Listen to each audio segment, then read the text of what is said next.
Hello, and thanks for joining this Help New Mexico CAP60 training. Today we will be covering Part 2 of the client intake process.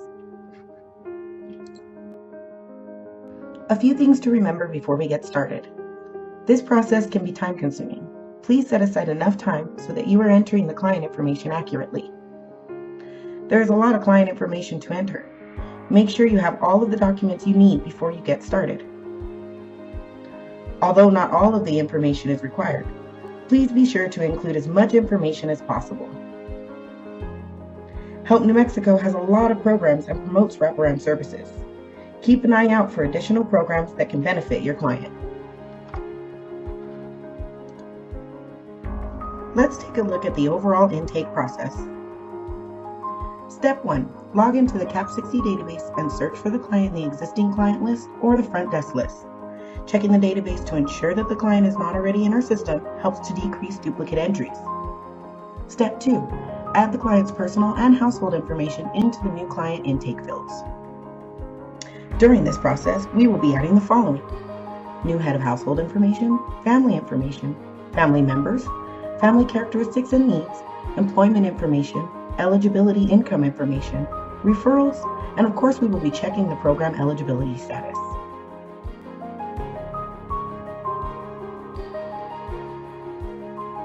Step 3.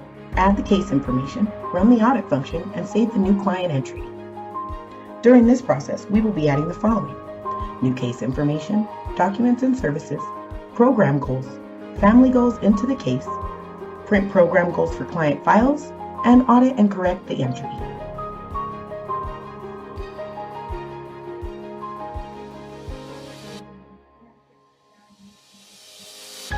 This is an overview of the entire client intake process. Now let's verify that we've submitted all the family characteristics and needs into this household. To start, make sure you're in the family information screen. You'll notice that there's a characteristics option and a needs option in the menu. Go ahead and start by collecting characteristics. You'll notice that the family information is listed at the top. Make sure you select the Social Security number box and save the information. Once completed, go ahead and select the Needs option. Make sure to include all of the needs that were brought up during the intake process with that household.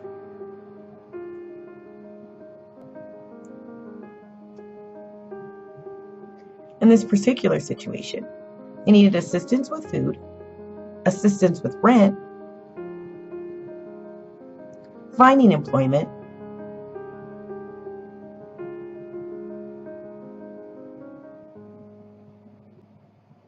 and utilities assistance. Make sure once you clicked all the boxes that you hit save. Let's take a moment to review some of the content from the family information screen. The other or unspecified options should not be used at any time. Using these options has a negative effect on our reporting data. Any questions regarding these drop-down options should be directed to a supervisor. Now let's look at some of the drop-down menus.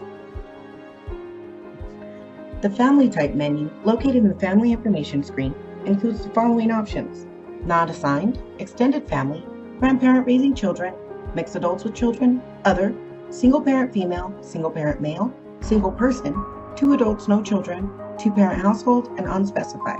Remember not to confuse single parent and single person households. Be sure that the option you select is specific to your client's situation. Most of our clients will fit into one of these categories. The Housing drop-down menu includes the following options: not assigned, homeless, other, temporary quarters, unspecified, own, and rent. This is also on the family information screen. Remember not to use the not assigned option and pay close attention to your client's household information.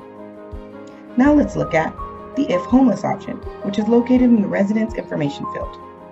There are many forms of documentation that can be used to determine homelessness. Some examples include a letter from a caseworker, a letter from a shelter, a time-stamped eviction notice, or a personal statement. If your client provides any of this documentation, you can select the self-certified option. Some entities actually provide certification of homelessness forms. If your client provides one of these forms, you can select the certification of homelessness option. Homeless type will always be not assigned and is not required. Whatever option you choose, include the date provided by the client. It's time to review the Family Information Warning Indicators. These warnings display at the top of the Family Information screen. They are here to guide us to potential errors that must be reviewed prior to completing the entry. Here are the meanings associated with these indicators. Form warnings. These are caused by past due signed authorization forms. Family warnings. These are caused by checked family characteristics. Person warnings. These are caused by checked client's characteristics. You can clear these warnings by clicking the warning symbol and removing them manually, or while you are completing the auditing process, which is preferred. We will review this more later in the training. Finally, let's talk about the checkbox at the bottom of the comment section. This question is based on a performance matrix that we are not utilizing at this time. This may change in the future. Selecting this option will not affect your entry.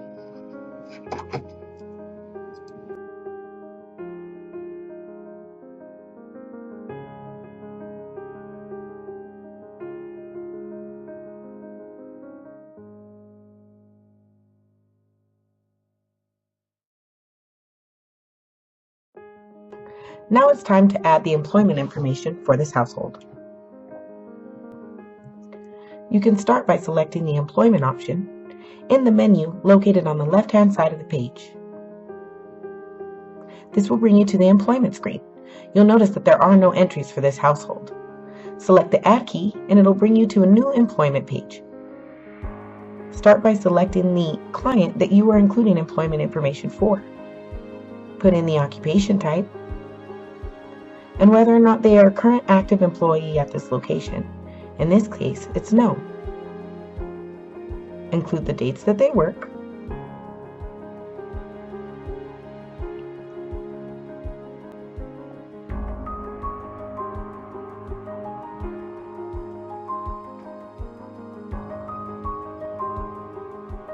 the current employment status, which in this case is unemployed,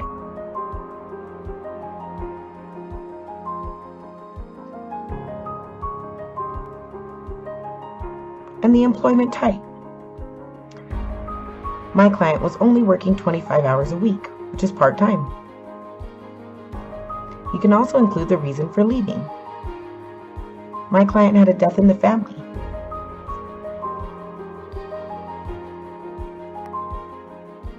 Continue to include all the employer information. If the client still knows the supervisor name, include that as well.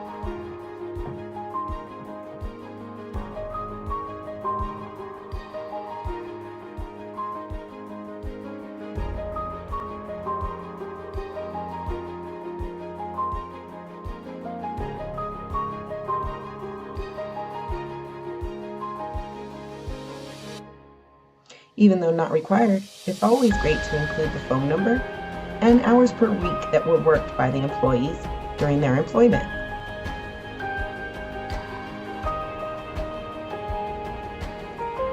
Include a brief description of the employee's job duties in their position during employment.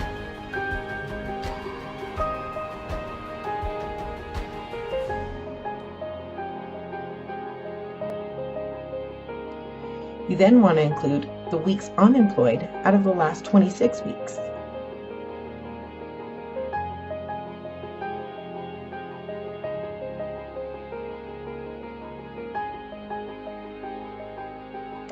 Ask your client if they are attending a secondary, vocationary, technical, or academic school full-time. If they are between terms, ask if they intend to return in the future.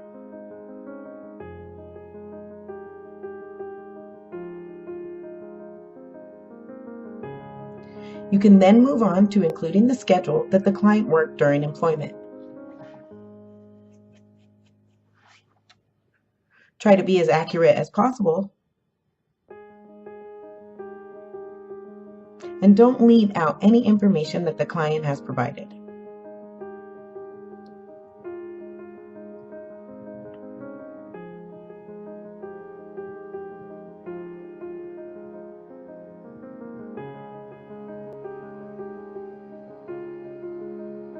It is okay if the client doesn't necessarily remember their entire work schedule.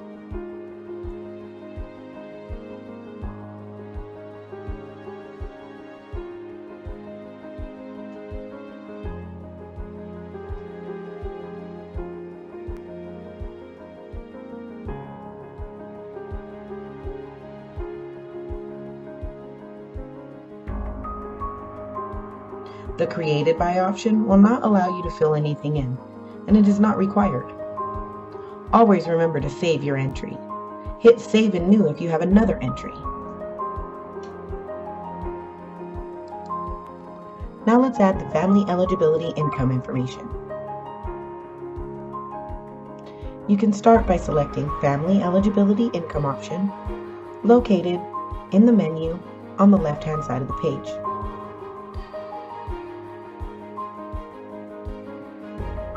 This will bring you to the Family Eligibility Income screen. Select Quick Add if you want to add multiple entries at once. It's better to select Add. That way you can include the family information one by one and not neglect any client information. Start by putting in the family member who's receiving the income, the type of income they're receiving, in this case it's a benefit, and whether or not they are actively receiving it. You can select the income source, which is SSI SSP for this particular client, and the amount that they are receiving. Don't forget the interval, which is how many times they are receiving that.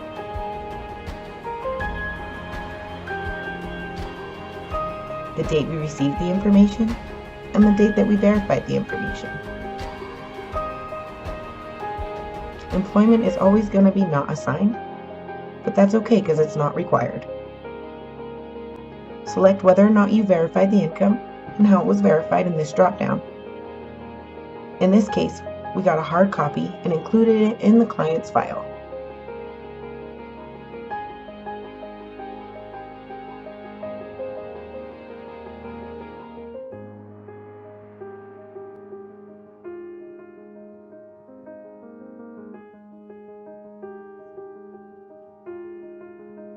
The Entered By/On option is not required and will not allow you to type anything into the field. There is an average calculator and an income calculator available just in case you need to calculate the client's income by hand. Don't forget to save the information. If you're entering some more income information, select Save and New. Then continue to put in the income information for the next client you've selected. In this case, it's Mary Brooks now. She receives TANF benefits. Again, you're going to fill out all the required income information.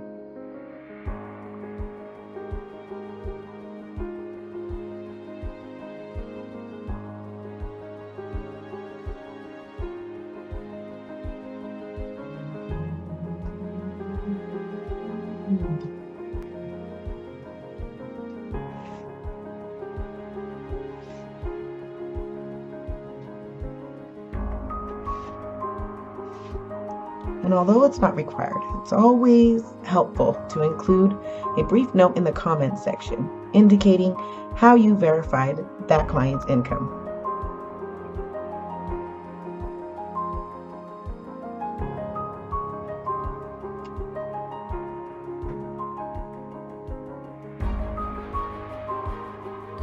Always remember to save your entries. Once you have completed this, you'll notice that the income information will display at the bottom of the screen.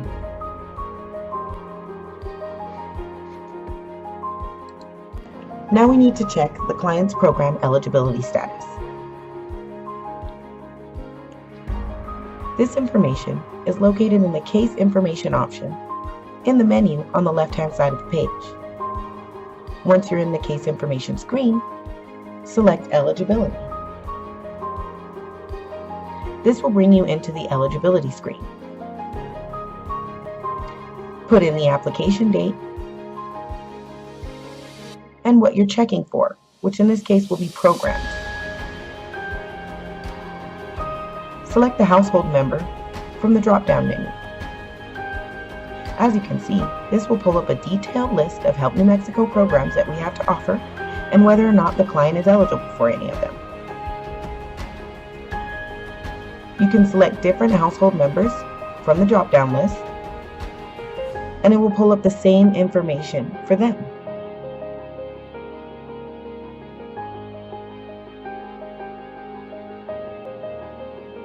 This will help you to provide all of the programs that Help New Mexico has to offer to our clients.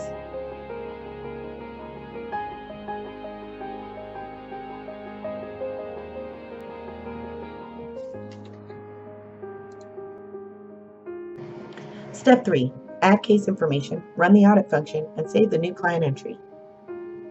Time to learn how to add a new case. You can start by selecting the Case Information option located in the menu on the left side of the page.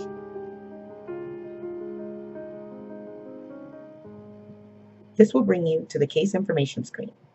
You will notice there are options listed at the top like Add Case, Eligibility, Case History, Service History, and Follow-up History. You will also notice case warnings listed at the top. We will discuss these further in the training. You can add a new case by selecting the Add Case option or by clicking the CAP folder icon in the Household Cases field. This will bring you to the Case Information screen.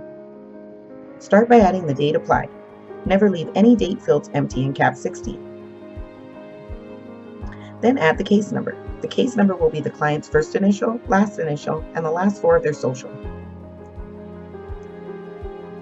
We will discuss this further in the training. Select the program name, which in this case will be 2016 CSBG program, and the name of the caseworker that assisted the participant. Include the family member name that the services were provided to. The case status depends on where you are in the process. CSBG emergency assistance programs are usually completed that day. In some cases, you would select other options like approved and update this information once completed. Add the center, which is Help New Mexico Admin Office. And you need no option for status or denial reason since the client was approved. For case contributes to applicant employment supports, you're going to select no. And for case contributes to applicant family supports, you're going to select yes.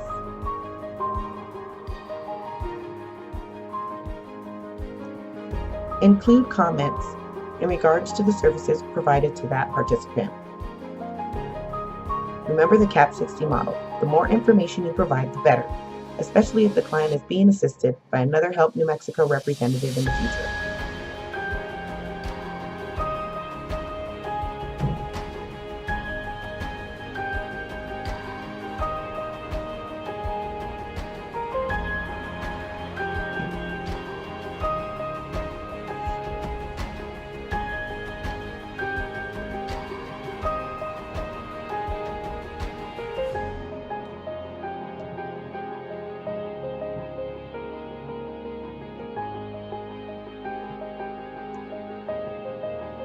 You'll notice that all of the applicable family members are listed at the bottom.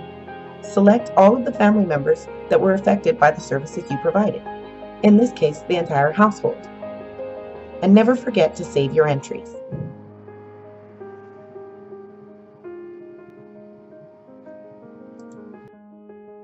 Let's review. Remember, when adding a new case, the case number must follow a certain format, which includes the participant's first initial,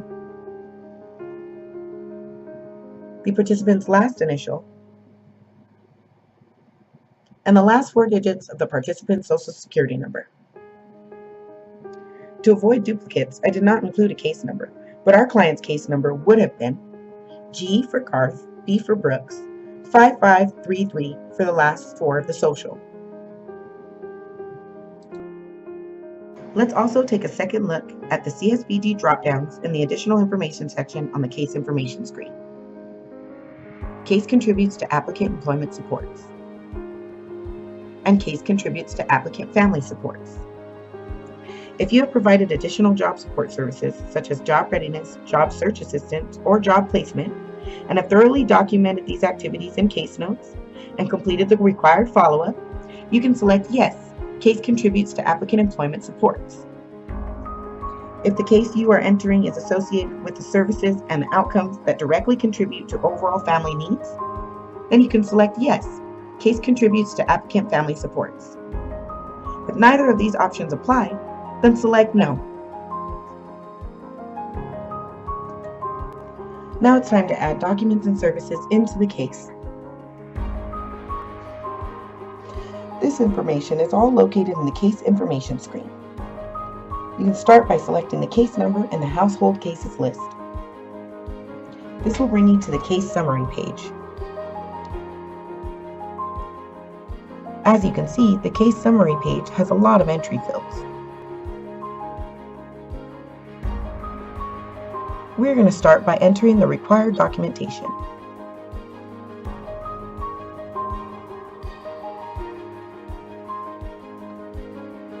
First, you're going to click on the green pen next to the document you're referencing. This will bring up the required documents field. Fill out the date you received that information. We have to provide our grievance policy to all of our clients and have them sign off that they received it. You can input this information once that information is received. Go ahead and select the green pen for every document that you need to insert. Provide the date received as well. A lot of these documents are going to be copied and placed in the client's file. Some of the documents can also be scanned and downloaded to the case in CAP60.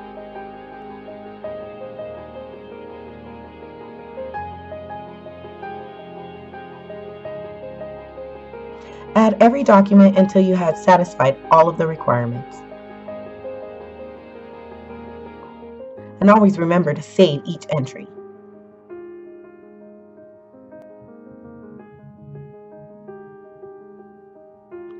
Now we can add services to the case. There's an Add Services option and a quick add if you want to add multiple services at the same time.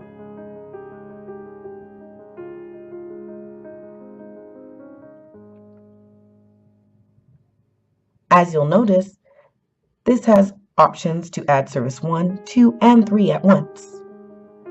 Sometimes it's better to add the client information one by one, that way we don't neglect any client data. Select Add Service and you'll come to the Add Services screen.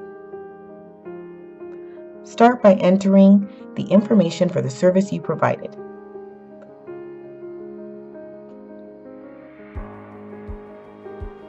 In this case, it's emergency assistance. Add the year if not already included and the date. And of course the status, which in this case is completed. Most emergency services are completed the same day. Remember to include the date provided and any other information pertaining to this particular service. Include the funding source, which will be CSBG 2016, and whether this is contributing to the client's employment support or the client's family supports. In this case, it's family supports.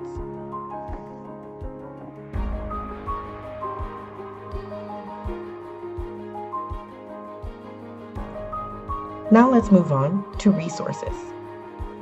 If you provided resources to the clients or referrals to the client, you want to add it here. First, put the staff information in, and then go down to the resource drop-down list. As you can see, there's a long list of referrals that we provide to our clients. In some cases, the referral that we provided is not listed in this drop-down.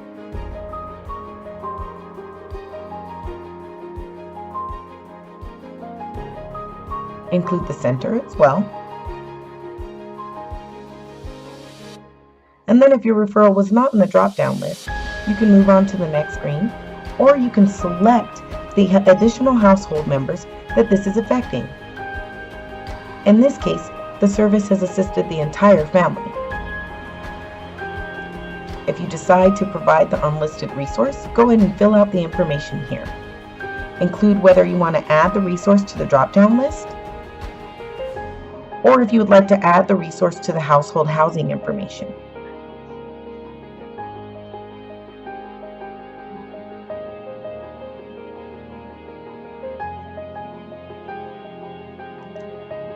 A client account number is not required. Add the start date and the end date of the service and the referral.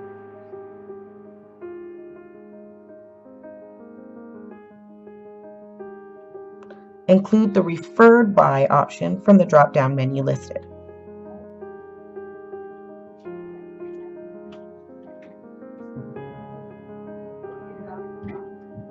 And select whether or not the payment was directly paid to the client. There is also a drop-down list for the reason for the visit, which in this case is rental assistance.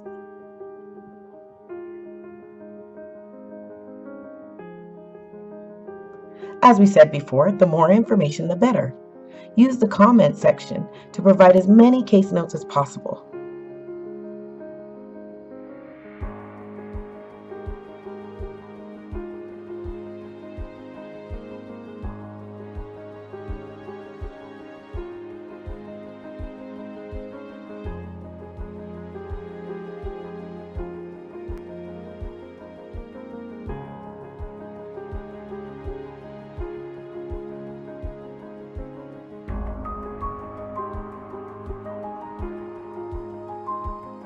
Here I've included the amount provided and the reason that assistance was given.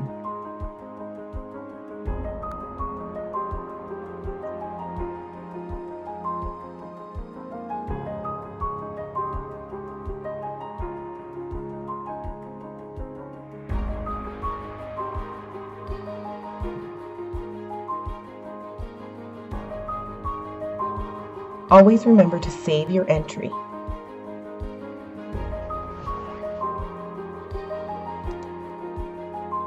Let's review what we've learned in Part 1 of the client intake process. Step 1. Log into the CAP60 database and search for the client in the existing client or front desk list. Searching for the client to make sure that they're not entered in our system reduces duplicate entries. Step 2. Add the client's personal and household information into the new client intake fields. This process includes adding the new head of household information, the family information, family members, family characteristics and needs, employment information, eligibility income information, referrals, and of course checking the program eligibility status of the household.